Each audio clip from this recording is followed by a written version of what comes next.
Welcome student to the lecture 2 of the chapter 2, that is the cell. Yes, cell, the fundamental unit of life.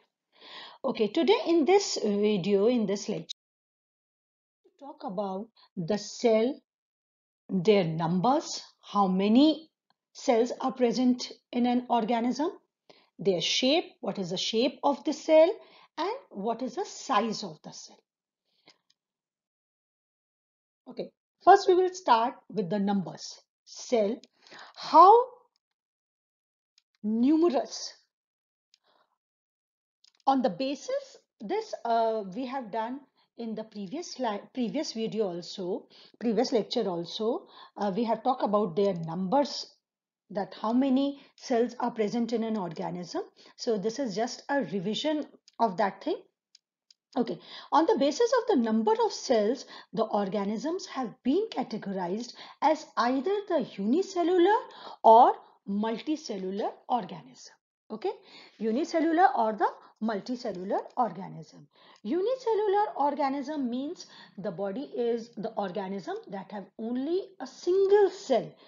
Okay, and single cell in their body, and that single cell uh, is performing all the basic functions like a respiration, metabolism, excretion, whatever, etc.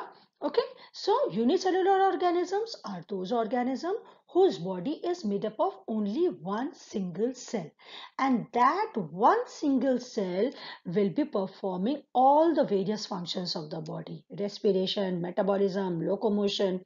Okay, then multicellular organisms are those organisms whose body is made up of many cells. That means millions and billions, even the trillions of cells.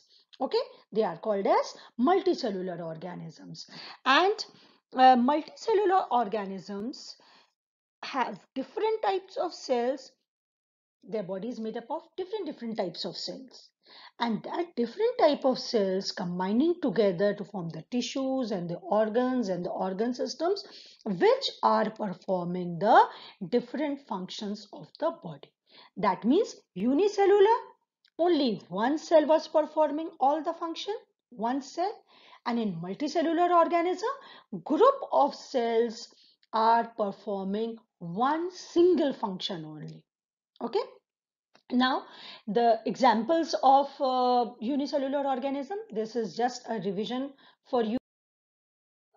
Some unicellular organism, as you can see in this slide: amoeba, paramecium, bacteria, and yeast. They are some unicellular organism. Okay, you can easily see in this slide that amoeba, paramecium, bacteria, and yeast, they are the unicellular organism. Their body is made up of only one single cell.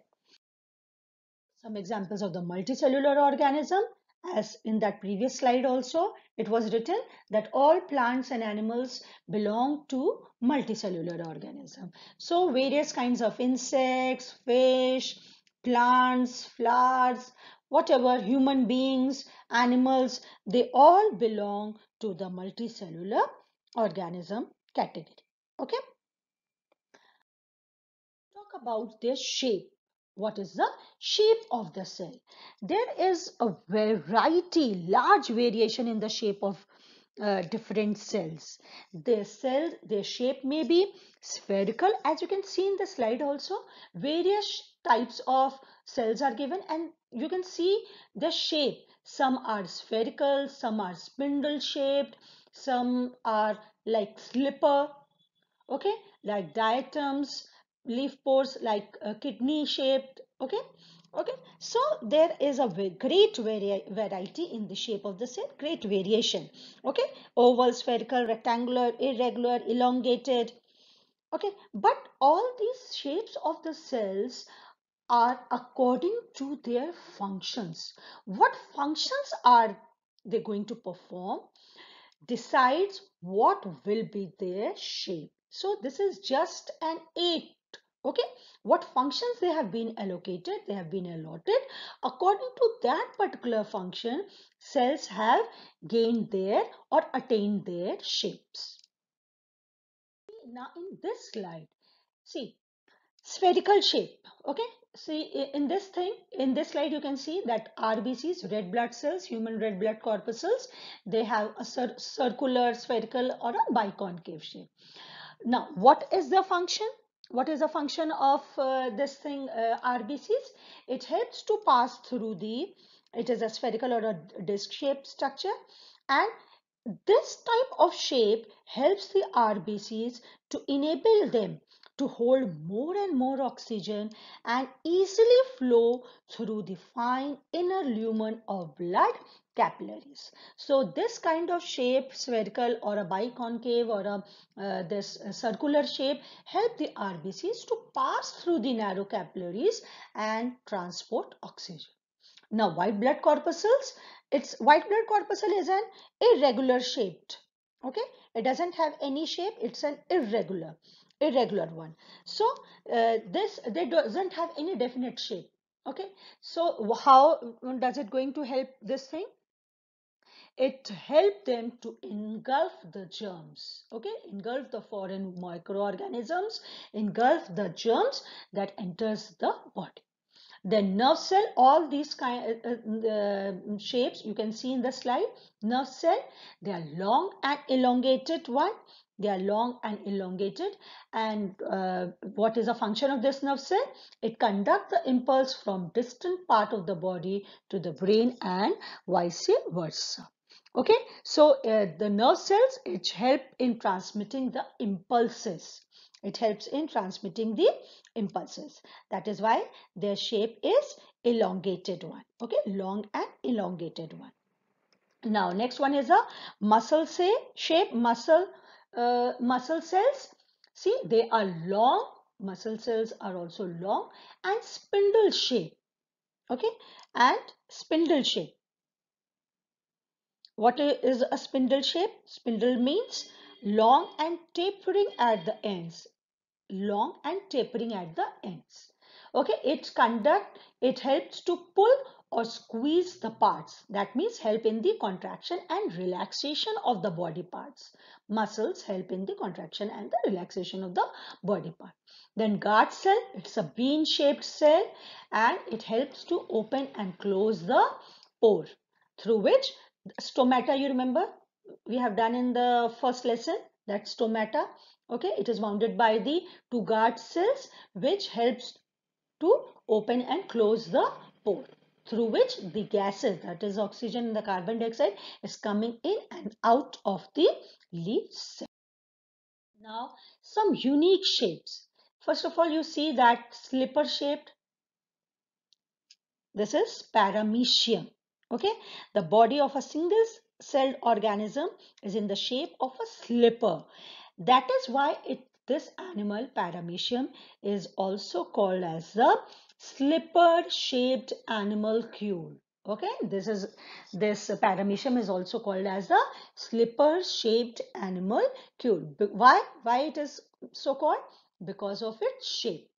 Now see this thing, muscle cell, again it's a spindle shape, long and tapering at the ends, okay, to which help in contraction and relaxation, and also help in the movement of the body part. And nerve cell, you can easily see this one, elongated one. Okay, so now we will talk about the size of the cell. Okay, there is also a huge variety in the size of the cell. The great majority of the cells are very small.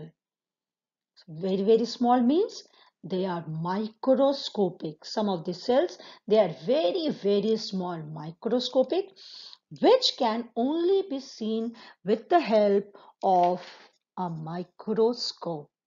Okay, it cannot be seen with the naked eye. They are so small that they can only be seen with the help of a naked eyes. Okay, see over here, the smallest cells are of 2 to 10 micrometer. Okay, longest cells are the nerve cells, and the biggest cell is that of the ostrich. This we will do again. Okay, see now this thing, cell size. It is just a variety of the sizes of the cell, but normally the thing which you have to remember is the size of the cell is usually measured in the micrometer. Okay, micrometer, which is written as like you can see in this slide like U and M. And how does and what is approximately 1 micrometer is? 1 micrometer is 1,000th part of a meter. 1,000th part. See in this thing, 1,000th part of a millimeter. 1 micrometer, or it is also called as a micron. 1 micrometer or a micron is 1,000th of a millimeter. Okay. So now this is just a revision of this thing. Shape and size of the cells, they vary according to their specific function. Some cells can change their shape like amoeba, WBC, irregular. They don't have any shape. The shape goes on changing. Some plants and animals have the fixed shapes, and smallest cells are those of a bacteria. PPLO is a bacteria. Okay, pleuropneumonia-like organism. PPLO means mycoplasma. It's a bacteria which causes a pneumonia, and it is the smallest cell, PPLO. Okay, and largest cell is that of an ostrich egg. You can see in that previous slide also. Okay, the longest cell is that of the nerve cell, which is few meter long, and micrometer or micron is a measure of the size of the cell. We usually measure the size of the cell in the micron or a micrometer, and 1 micrometer is usually the 1,000th of a millimeter. Okay, now you revise what we have done in the lecture 1, the cell theory.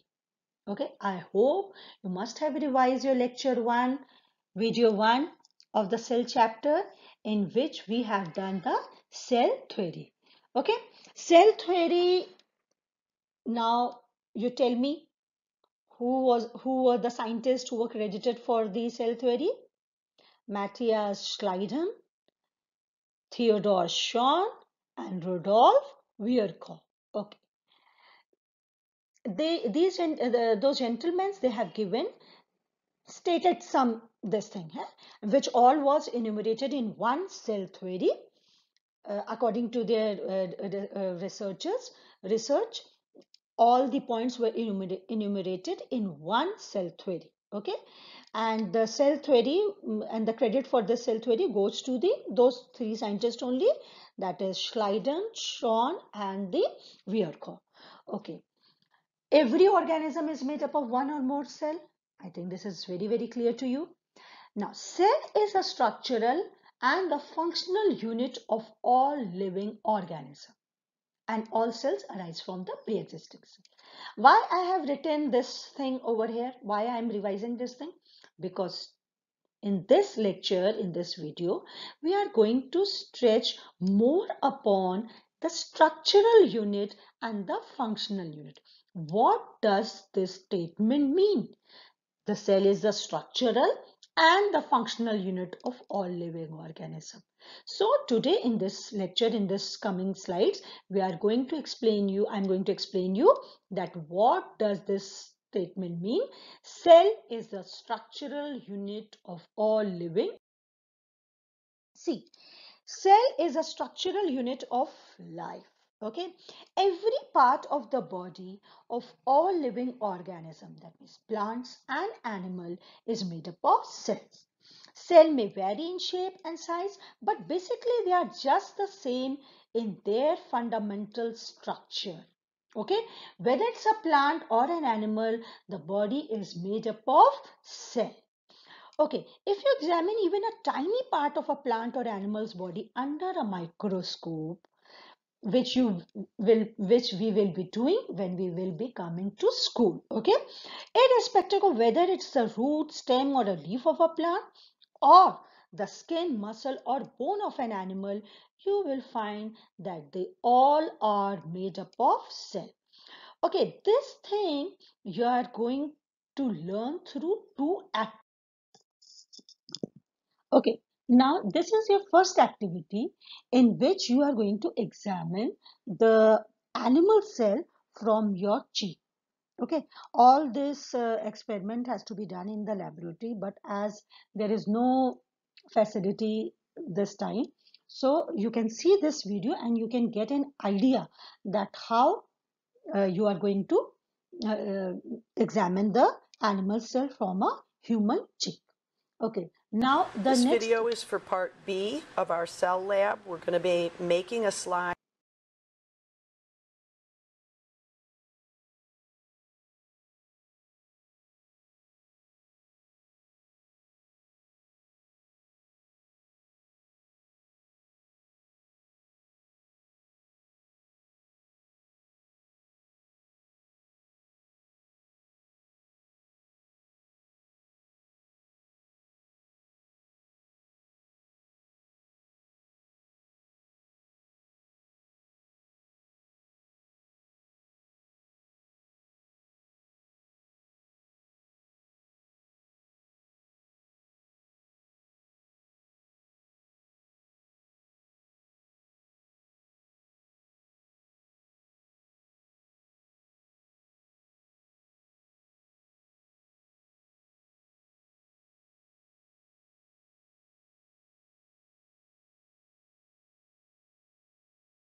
Okay, now this is your Today you're going activity to make a 2 slide to in view which you onion. will see Now, the structure you're of going to need an iodine plant stain cell.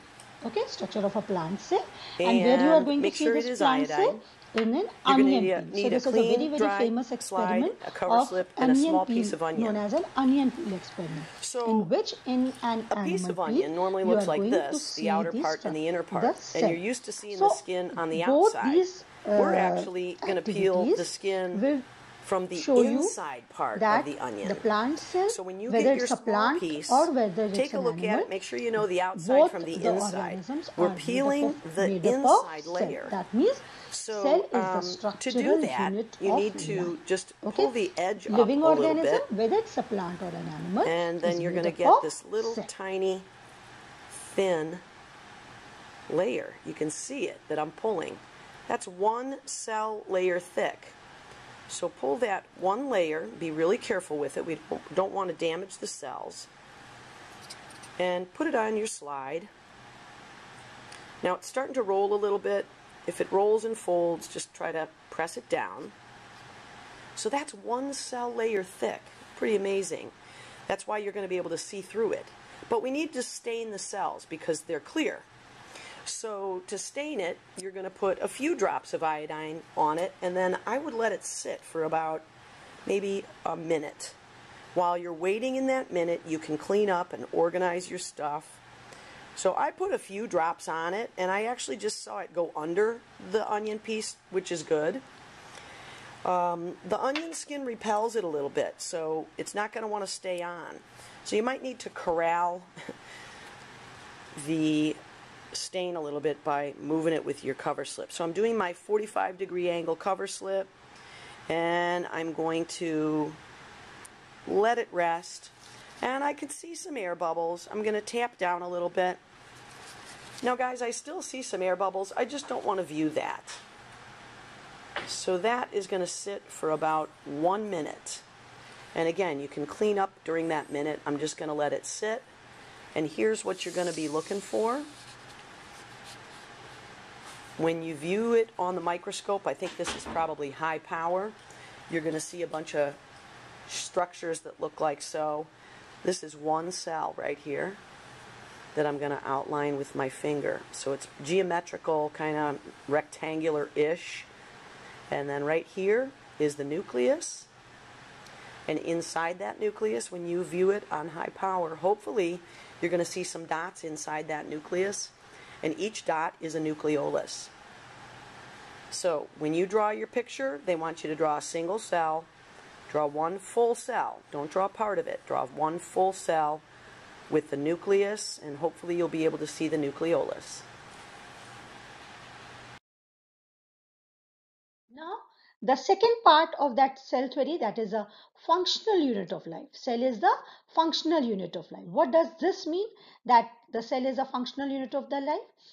Every function inside the body of a living organism, whether it's a plant or animal, is a result of cellular activity. Okay, in plant, now few examples I am quoting over here. In plants, for example, that is root cell. Okay, the cell which is making up the root, absorption of the water and the mineral. This is the main function of the root. It is the cells of the root through which plants absorb water and dissolved minerals from the soil. If the root cells die for any reason, the plant will wilt, dry up and dry.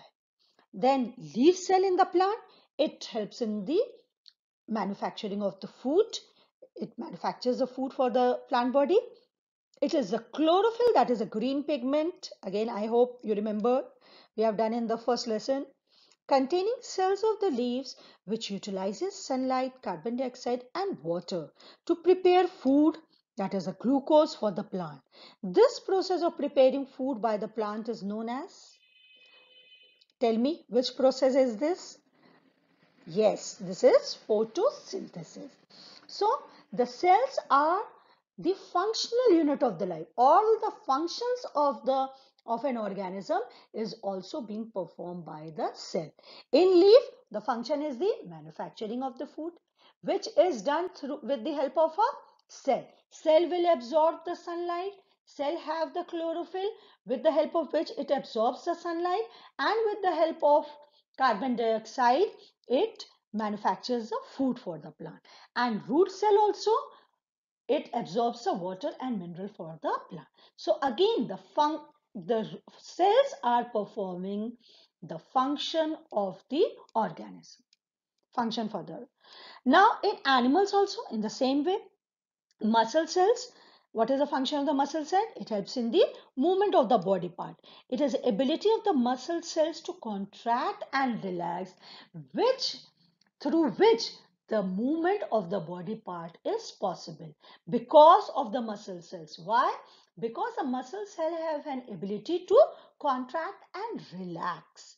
So when the muscle cells are contracting and relaxing, they are helping in the movement of the body parts.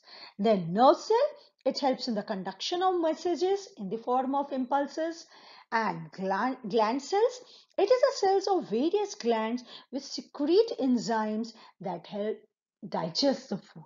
Okay, skin cells, skin being the outermost covering of the body which protects the body from the various external factors such as germs, ultraviolet rays, harmful radiations. Okay, so and it also helps in regulating the body temperature. So again, in animals also, the cells are the performing the various functions of which, that is why we are calling them as a functional unit of life. Now, at this point, I think now we can proceed. I'll study to a little bit more part of a typical cell. Now, enough we have talked about the cell. Okay. Now you must be curious that what is this cell made up of? What are the parts of the cell? So, a typical cell is composed of two main parts. First of all, the cell covering or the cell boundary. We can call it as a cell boundary also. Cell covering or the cell boundary. Okay. And the protoplasm. Okay. Cell covering or the cell boundary is of two types. One is a cell membrane and the other one is a cell wall, which we are going to deal in detail in this video. Okay. And the cytoplasm and nucleus. Protoplasm is made up of the cytoplasm and nucleus. Okay, one thing I want to tell you over here, that what is this protoplasm means?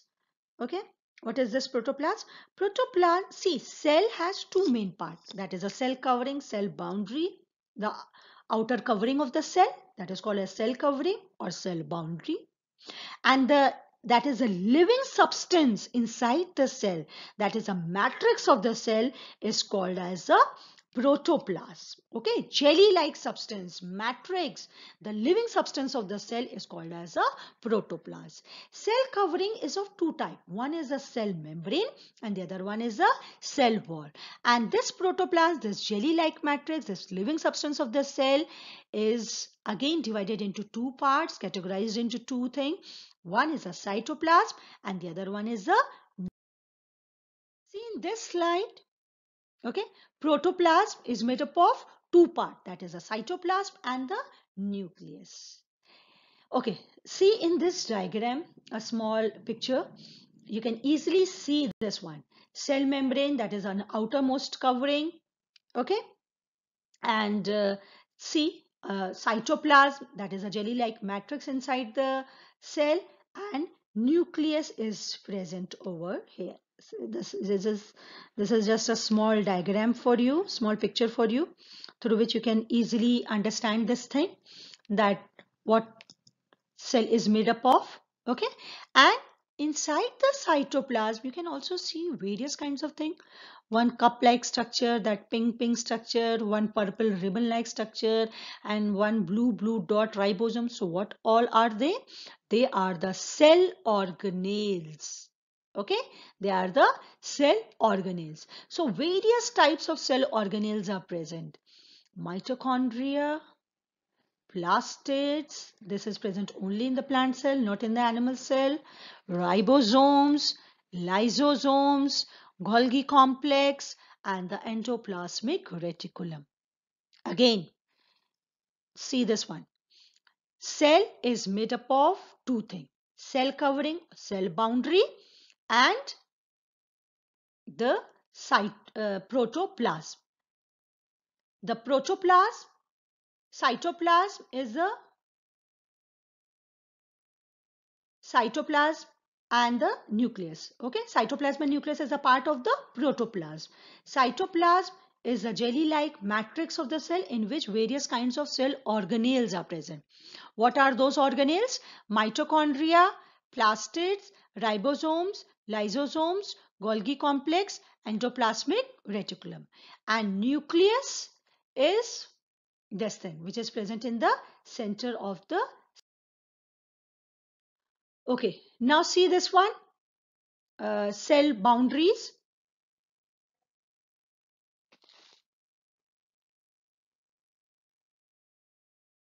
Okay, now we'll start with the cell covering or the cell boundaries. All cells are bounded by a cell covering, that is the cell boundary. Okay, outermost layer of the cell, that is a cell covering or the cell boundary, within which the protoplasm is enclosed. Okay, in both plant and animal cell, this covering is a living membrane and it is also called as cell membrane or a plasma membrane. Again and again I am telling you, cell has two parts: cell covering, cell boundary, and the protoplasm. Cell covering or the cell boundary is again of two types, that is a plasma membrane and the cell membrane or the plasma membrane and the cell wall. And what is this? All cells, they are bounded by a cell covering within which the protoplasm is enclosed. In both plant and animal cell, this covering is a living membrane. It is also called as a cell membrane or plasma membrane. But in plant cell, they have an additional covering over the cell membrane or the plasma membrane, which is called as the cell wall and which is non-living. Okay, and it is non-living. Okay, so now one by one we will or the cell membrane and cell wall. Cell wall, cell membrane, also called as a plasma membrane. It is a thin, elastic, semi-permeable living membrane. What is this semi-permeable means? Permeable means, that means permeable. Permeable word is originated from the word permit. That means allowing something to pass inside. Okay, permeable means which allows the substances to come to go in and out of the cell, to come in and go out of the cell. Permeable. And semi permeable means, semi means half. That means it is only allowing some substances to come in and some substances to go out. That means without the permission of the cell, nothing can come in and nothing can go out. Permeable means allowing something to move in and out of the cell. Okay, permitting. And semi-permeable means, semi means half. That means it is allowing some substances to come inside and some to go outside. Okay, so cell membrane or the plasma membrane, it's a thin elastic membrane which is semi-permeable in nature. It is made up of lipoproteins. Lipoproteins means lipid along with the proteins. Okay.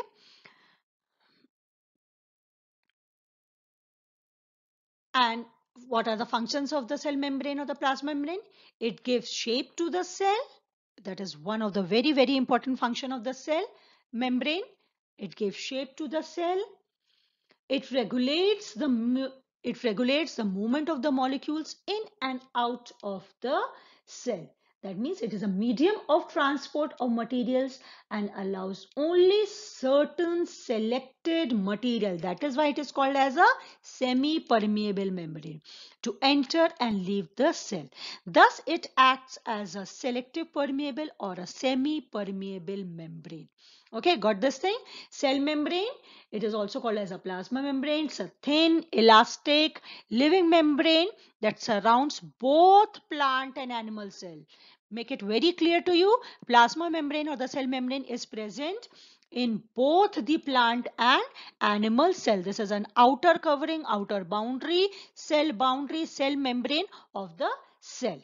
It is made up of lipoprotein. Lipoprotein means made up of lipids, that is fat and protein, and has pores inside it, pores in it. Functions of the cell membrane or the plasma membrane, it gives definite shape to the cell. Okay, it separates the protoplasm from the surrounding medium. It also separates the cell from one another and protects them.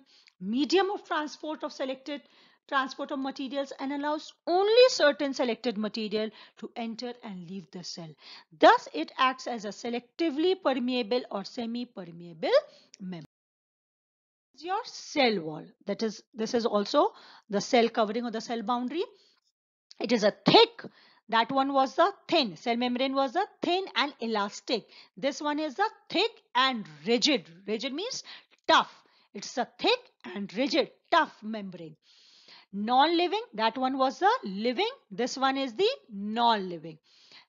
Freely permeable membrane. Freely permeable means that one was a semi-permeable. This one is the freely permeable. Freely permeable means, that means it is allowing substances in solution to enter and leave the cell without any hindrance, without asking anyone, without taking permission. The substances are coming in and out of the cell wall. But passing through the cell membrane, they have to take the permission. That means that because that is a selective permeable, semi-permeable membrane. But through the cell wall, There is no hindrance, there is no this thing, any no hindrance, anything can come in and out of the cell. They don't have to take the permission. That is why it is also called as a freely permeable membrane. Mind it, cell membrane, plasma membrane was a semi-permeable, selective permeable membrane, and cell wall is a freely permeable membrane. It is present just outside the cell membrane in plant cells only. Cell wall is present only in the plant cell. It is not present in the animal cell. So in animal cell there is only one membrane, that is a plasma membrane, and in plant cells there are two boundaries, two cell membrane. One is a plasma membrane and the other one is a cell wall. In animal cell only one membrane is there. And in plant cell, there are two membranes, two cell covering. One is a cell membrane, plasma membrane, and the other one is a cell wall. It is mainly made up of cellulose. That one was made up of the lipoproteins, lipids and proteins. And this one, cell wall, is made up of the cellulose. It protects the cell from injury. This is the function of the cell wall. It protects the cell from injury due to its thickness and rigidity. Because it is very thick and rigid, that's why it helps the it protects the cell from the injury. It gives definite shape to the plant cell. That one was also responsible for the shape. This also gives definite shape to the plant cell. And being freely permeable to water and salts, that means it allows entry and exit of all materials into and from the cell. I think, see this diagram, this is just a diagrammatic this thing picture, okay, diagrammatic view. In this will make you means in understanding that where is cell membrane and where is cell wall. See in this diagram, cell membrane and cell wall. I think you can easily see this one. And the left hand side there is written cell membrane and the cell wall. Okay, and various cell organelles are also present. Golgi bodies, mitochondria, chloroplast. Okay, then vacuoles, ribosomes, cytoplasm, green color cytoplasm is also there, mitochondria and the nucleus. This is just a picture diagram type. Okay, just to make it understand to you. Now, at this point, I think you all can tell the difference without looking into this slide. I think you can revise what is the difference between cell membrane or plasma membrane and the cell wall. Cell membrane, it is present both in the plant and animal cell. Cell wall is present only in plant cell. Cell membrane, it is living in nature, and cell wall, it is non-living in nature. Cell membrane, it is semi-permeable, and cell wall, it is freely permeable. Cell membrane is made up of lipoproteins, that means lipids and proteins, fats and protein, and cell wall, it is made up of cellulose.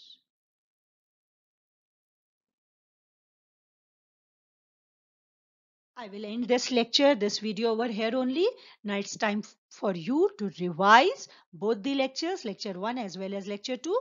And in the next video, I will be telling you about the cytoplasm. And in the cytoplasm, all the cell organelles are not present, not in your syllabus, not present in your syllabus.